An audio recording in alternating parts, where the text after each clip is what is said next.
ഒരു രക്ഷ ഇവരൊക്കെ എന്റെ വയറിലാണെങ്കിൽ ഭക്ഷണമൊക്കെ തരാറുണ്ട്.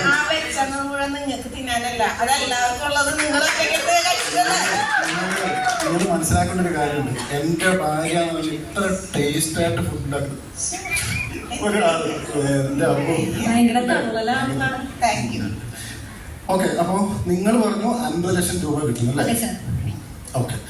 നിങ്ങളിത് പറഞ്ഞപ്പോ ഒരു 3-4 കാര്യം ഞാൻ നോട്ട് ചെയ്ത് വെച്ചിട്ടുണ്ട്. ഓക്കെ. സത്യത്തിൽ ഇതൊരു മണി ചെയ്തല്ലേ അല്ലേ? ഇത് മണി ചെയിൻ അല്ല. കാര്യം മണി ചെയിൻ എങ്ങനെ നമ്മൾ പറയാം? പൈസ ഇല്ലല്ലോ ഇതിൽ, മണി ഇല്ലല്ലോ. നമ്മള് സാധനങ്ങൾ വാങ്ങുന്നു, ഉപയോഗിക്കുന്നു, അത്രേ ഉള്ളൂ സാറേ. അയ്യോ സാറേ, അങ്ങനെയല്ല. അതല്ല പൈസ വേണം സാറേ. നമ്മള് സാധനം വാങ്ങിക്കാൻ കാശ് കൊടുക്കണ്ടേ സാറ്? ഇപ്പൊ ഉപ്പ്, മല്ലി, മഞ്ഞൾ, മുളക് എങ്ങനെ മേടിക്കണം? കാശ് കൊടുത്തിട്ടില്ലേ കിട്ടുള്ളൂ. അതേപോലെ ഫ്രീ ആയിട്ട് നെസ്റ്റോന്നും അതൊക്കെ നല്ല വില കുറവിന് ഇങ്ങനെ പറയുന്നത് മേഡം. പോയി കഴിഞ്ഞാൽ നല്ല വില കുറവിന് അങ്ങനെ പറയുന്നത് മേഡം. നെസ്റ്റോന്ന് കിട്ടുന്ന ഏത് പ്രൊഡക്റ്റാണ് നമുക്ക് എങ്ങനെ അറിയാം? ഇത് ക്വാളിറ്റി ഉള്ള സൂപ്പർ ഉൽപ്പന്നങ്ങളാണ്. സാറിനറിയോ എത്ര ഉൽപ്പന്നങ്ങളാ ഉള്ളതെന്നറിയോ? നമുക്ക് നിത്യം ഉപയോഗിക്കുന്ന സാധനങ്ങളുണ്ട്. നമുക്ക് എന്താ പറയാ, ന്യൂട്രി ചാർജ് ഉണ്ട്, കടുക് വരും. ടെക്സ്റ്റൈൽസ് ഉണ്ട് സാർ, ടെക്സ്റ്റൈൽസ് ഉണ്ട്, സ്റ്റേഷനറി ഉണ്ട്. എന്താ സാർ എന്താ നമ്മള് സൈസ് കിട്ടിയില്ല, അതുകൊണ്ടാണ് നമ്മളെന്തായാലും അത് വാങ്ങിക്കും. നമ്മളിപ്പോ വന്ന് 2 മാസത്തിലായുള്ളൂ. നമ്മളെന്തായാലും വാങ്ങിക്കും. അല്ല സാറേ, നമ്മുടെ ജയശങ്കർ പറഞ്ഞില്ലേ, ആളുടെ കൊറേ കാശ് പോയി, കൊറേ കാശ് പോയെന്ന് പറഞ്ഞില്ലേ? നിങ്ങക്ക് ഇനി ഇതൊന്നും മതിയായിട്ടില്ല. ഒന്നാമത് ഇവനോട് കേറ്റി തുമ്മനെന്ന്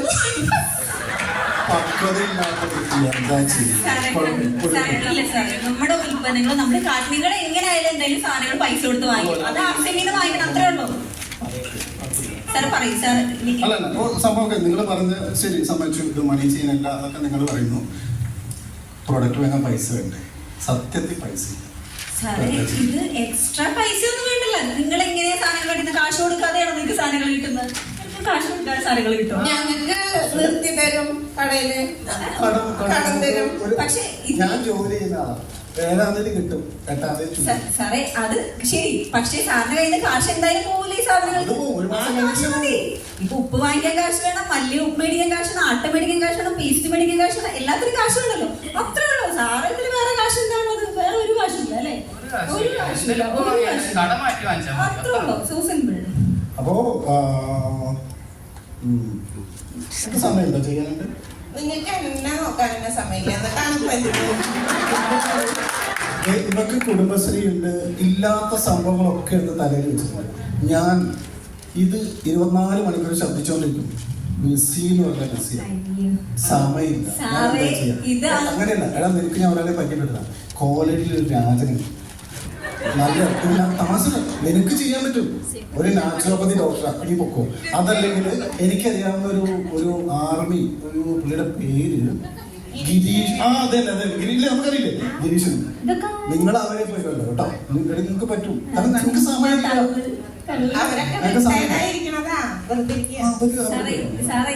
സത്യം പറഞ്ഞാൽ ഭയങ്കര തമാശയാണ് സാറേ. ഇതിന് സമയം എന്തിനാ? കാര്യം നിങ്ങൾ എങ്ങനെ സാധനങ്ങൾ വാങ്ങിക്കുന്നത്? എന്തായാലും ഷോപ്പിൽ പോയി സാധനങ്ങൾ വാങ്ങിക്കുന്നു. ആ വാങ്ങിക്കുന്നത് ആവശ്യമില്ല, ഷോപ്പിൽ നിന്ന് വാങ്ങിക്കുന്നു. ഇതിൽ നിങ്ങൾക്ക് എക്സ്ട്രാ സമയം വേണോ?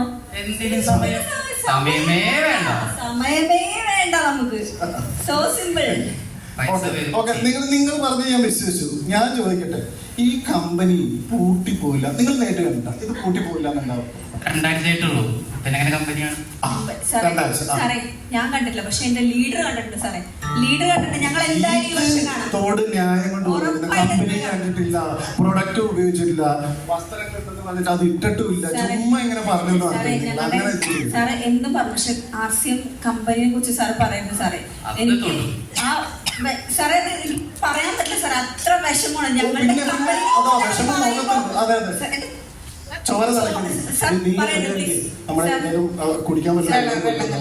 ആർസിഎമ്മിനെ കുറിച്ച് പറയാൻ സമ്മതിക്കില്ല. കമ്പനിയെ കുറിച്ച് സാർ, കമ്പനിയെ തൊട്ടുള്ള സാറിന് വേറെ എന്തെങ്കിലും ചോദിച്ചു ഞാൻ പറഞ്ഞുതരാം.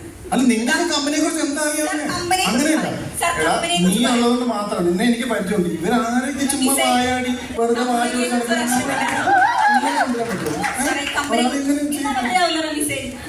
നോക്കിയിട്ട് കൊണ്ടുവരണ്ടേ? ഞാൻ പറഞ്ഞതാ ഇവൻ എന്തെങ്കിലും ഉടായിപ്പായിട്ടാ വരിക. ആർസിയും ചെയ്യണമെങ്കിൽ എടാ, എന്തെങ്കിലും ഒരു നന്മ. ഹലോ മേഡം ഒരു സെക്കൻഡ്. എടാ നിനക്കറിയാം എത്ര എണ്ണം വന്ന് പൊട്ടിപ്പിക്കും, എത്ര പൈസ ആൾക്കാർ പോയി. നിനക്ക് ജോലി ചെയ്ത് ജീവിച്ചു മാണം കേട്ടോ, നിനക്ക് ജോലി ചെയ്ത് ജീവിച്ചു.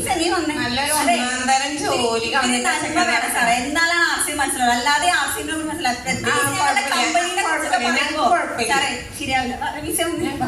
കാര്യത്തിന് വിളിച്ച് വീട്ടിലേക്ക് ഉപ്പ് വാങ്ങിക്കാൻ വന്നിട്ടാണ് ഞാൻ തിരിച്ചു വിടുന്നത്.